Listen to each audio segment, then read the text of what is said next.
নমস্কার, ভদ্রসর study class চ্যানেলে তোমাদের স্বাগত। তোমাদের জন্য একটি গুরুত্বপূর্ণ আপডেট, এয়ারপোর্টে নিয়োগ 2025, যার জন্য অনলাইন আবেদন শুরু হয়েছে। তোমরা যে রাজ্য থেকেই বিলং করো না কেন, পশ্চিমবঙ্গ, ত্রিপুরা, আসাম, প্রত্যেক রাজ্য থেকে তোমরা আবেদন করতে পারবে। সম্পূর্ণ পার্মানেন্ট পোস্টে নিয়োগ করা হচ্ছে, যেখানে যোগ্যতা শুধুমাত্র উচ্চ মাধ্যমিক পাস।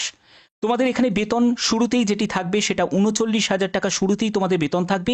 মেল ফিমেল বোথ ক্যান্ডিডেটই আবেদন করতে পারবে। এই ভিডিওর মাধ্যমে তোমাদের সম্পূর্ণ বিস্তারিত তথ্য তুলে ধরবো, একদম শেষ পর্যন্ত দেখো। প্রত্যেকটি তথ্য প্রত্যেকের জন্য খুবই গুরুত্বপূর্ণ। তো বন্ধুরা, আমি স্লাইডটা ওপেন করে নিয়েছি। তোমরা এখানে দেখতেই পাচ্ছ এলিজিবিলিটি ডিটেলস। তোমাদের বিভিন্ন পোস্ট আছে, যেমন জুনিয়র সেক্রেটারিয়েট অ্যাসিস্ট্যান্ট জেনারেল ডিপার্টমেন্টে, junior secretariat assistant finance and accounts ডিপার্টমেন্টে। তারপরে তোমরা দেখতে পাচ্ছ জুনিয়র সেক্রেটারি অ্যাসিস্ট্যান্ট এসএনপি ডিপার্টমেন্টে, এবং জুনিয়র স্টেনোগ্রাফার পোস্টেও নিয়োগ করা হচ্ছে। প্রত্যেক পোস্টের জন্যই কিন্তু যোগ্যতা তোমাদের যেটি প্রয়োজন সেটা হলো উচ্চ মাধ্যমিক পাস যোগ্যতা প্রয়োজন।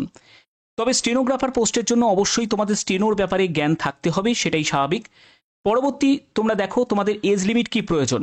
মিনিমাম এজ হচ্ছে 18 বছর, ম্যাক্সিমাম এজ হচ্ছে 28 বছর জুনিয়র অ্যাসিস্ট্যান্ট পোস্টের জন্য। তুমি যদি জুনিয়র স্টেনোগ্রাফার পোস্টের জন্য আবেদন করো, সেক্ষেত্রে তোমার বয়স হচ্ছে 18 থেকে 27 বছর। এসসি এসটি যদি হয়ে থাকো তাহলে বয়সে তুমি 5 বছর রিল্যাক্সেশন পেয়ে যাবে।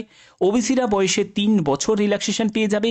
এবং যারা পিডাব্লিউবিডি ক্যাটাগরি থেকে তারাও কিন্তু আবেদন করতে পারে, তারা গভর্নমেন্ট রুলস অনুযায়ী তারা রিল্যাক্সেশন পেয়ে যাবে। পরবর্তী হচ্ছে তোমাদের বেতন। বেতন হচ্ছে লেভেল 2 অনুযায়ী। জুনিয়র সেক্রেটারিয়েট অ্যাসিস্ট্যান্টের ক্ষেত্রে লেভেল 2 অনুযায়ী 19,900 টাকা থেকে 63,200 টাকার মধ্যে তোমাদের বেতন থাকবে। স্টার্টিং স্যালারি হচ্ছে 39,000 টাকা প্রতি মাসে। এখানে তুমি যদি জুনিয়র স্টেনোগ্রাফার লেভেল 4 এর জন্য আবেদন করো, সেখানে 25,500 টাকা থেকে 81,100 টাকার মধ্যে বেতন থাকবে। স্টার্টিং স্যালারি হচ্ছে 49,000 টাকা প্রতি মাসে। ক্লিয়ার? আচ্ছা, এর পরবর্তী হচ্ছে তোমাদের অ্যাপ্লিকেশন ফিস। অ্যাপ্লিকেশন ফিস কত টাকা লাগছে? UR candidate, OBC candidate, EWS ক্যান্ডিডেটদের 500 টাকা মতো আবেদন মূল্য লাগছে।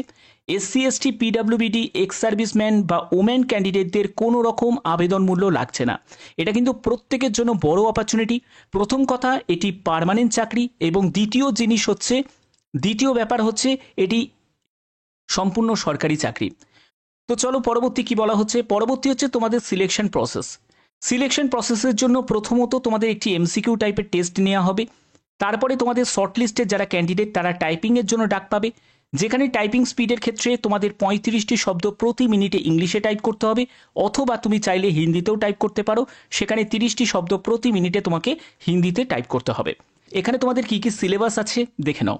সিলেবাসের ক্ষেত্রে প্রথমেও তো তোমাদের বলে রাখি, জুনিয়র সেক্রেটারিয়েট অ্যাসিস্ট্যান্টের জন্য আলাদা সিলেবাস, এবং যারা তোমরা স্টেনোগ্রাফার পোস্টের জন্য আবেদন করবে সেখানে কিন্তু তোমাদের আলাদা সিলেবাস থাকছে।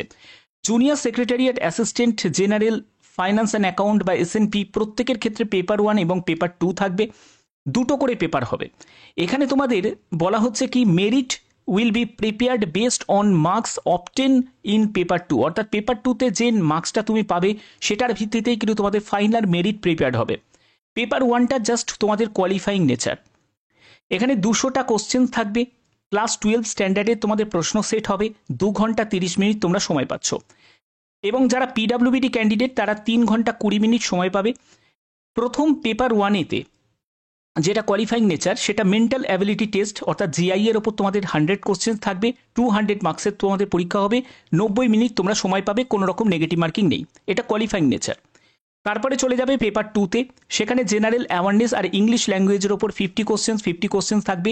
150 মার্কসের ওপর তোমাদের প্রশ্ন থাকবে। প্রতিটি প্রশ্নের ভুল উত্তরের জন্য 1 নেগেটিভ মার্কিং থাকছে। তারপরে চলে যাবে তোমরা কম্পিউটার টাইপিং টেস্টে।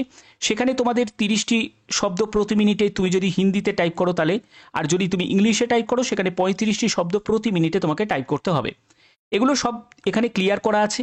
তোমাদের জুনিয়র স্টেনোগ্রাফারের জন্য যারা আবেদন করবে, জুনিয়র স্টেনোগ্রাফারের ক্ষেত্রে সিলেবাসের যে স্ট্রাকচারটা সেটা কিন্তু একটু আলাদা রাখা হয়েছে।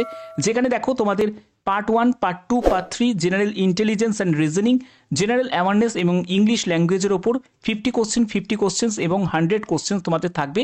এখানেও তোমাদের 200 মার্কসের তোমাদের পরীক্ষা হচ্ছে।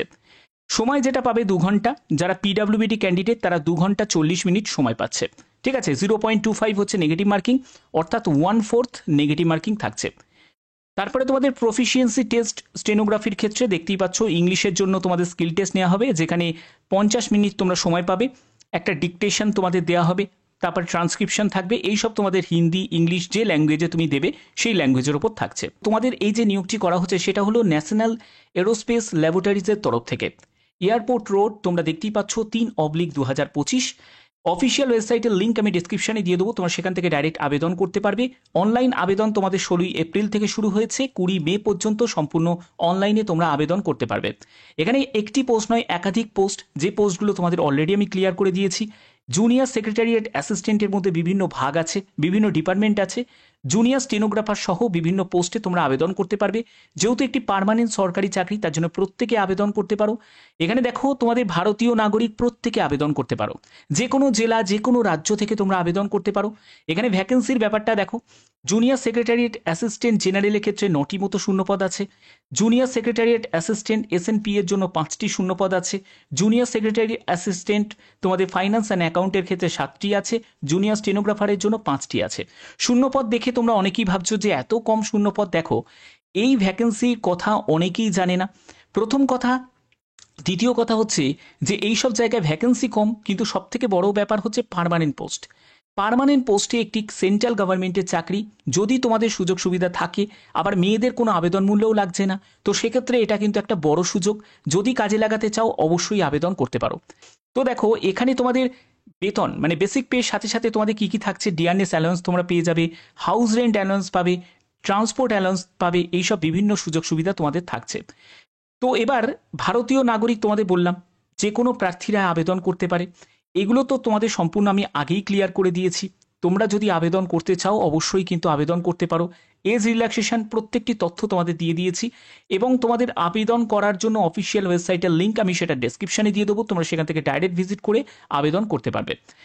এবার দেখো, তোমাদের এই জায়গাটা তোমাদের বলে দিই, সেটা হলো যে এখানে যে কাস্ট সার্টিফিকেটে তোমরা যে ফরম্যাটটা দেখতে পাচ্ছ, এই কাস্ট সার্টিফিকেটটা তোমাদের লাগবে। কখন লাগবে? যখন তুমি ডকুমেন্ট ভেরিফিকেশনে যাবে, যখন তোমার রিটেন কমপ্লিট করার পরে তুমি ডিভিতে ফাইনালি যাবে, তখন কিন্তু তোমাদের এই কাস্ট সার্টিফিকেটটা তোমাদের প্রয়োজন হবে। তো আশা করি ব্যাপারটা তোমাদের কাছে ক্লিয়ার করতে পারলাম। এখানে তোমাদের দুটো কোয়ারি আছে আমি জানি। প্রথম কোয়ারি সেটা হচ্ছে যে স্যার আমাদের পোস্টিং কোথায় হবে, দ্বিতীয় কোয়ারি হচ্ছে যে এক্সাম সেন্টার কোথায় হবে। তো দেখো, এক্সাম সেন্টারের ক্ষেত্রে প্রথমে বলি, যে কোনো জায়গায় তোমাদের এক্সাম সেন্টার পড়তে পারে, অর্থাৎ বাইরেও পড়তে পারে, আবার তোমাদের কাছেও পড়তে পারে। ঠিক আছে, এটা হলো প্রথম। দ্বিতীয় হচ্ছে তোমাদের পোস্টিং কোথায় হবে। পোস্টিং কিন্তু অল ওভার ইন্ডিয়া যে কোনো জায়গায় তোমাদের পোস্টিং হতে পারে।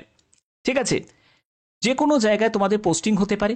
তো আশা করি তোমাদের ভিডিওটা ভালো লেগেছে। এরকমই যদি গুরুত্বপূর্ণ আপডেট পেতে চাও অবশ্যই তোমরা চ্যানেলটাকে সাবস্ক্রাইব করে রাখবে, বেল আইকনটাকে অল করে রাখবে, আর যে কোনো আপডেট সবার আগে পাওয়ার জন্য অবশ্যই তোমরা সাবস্ক্রাইব করবে, চ্যানেলের পাশে থাকবে। তো এখনের মতো এটুকুই, ধন্যবাদ।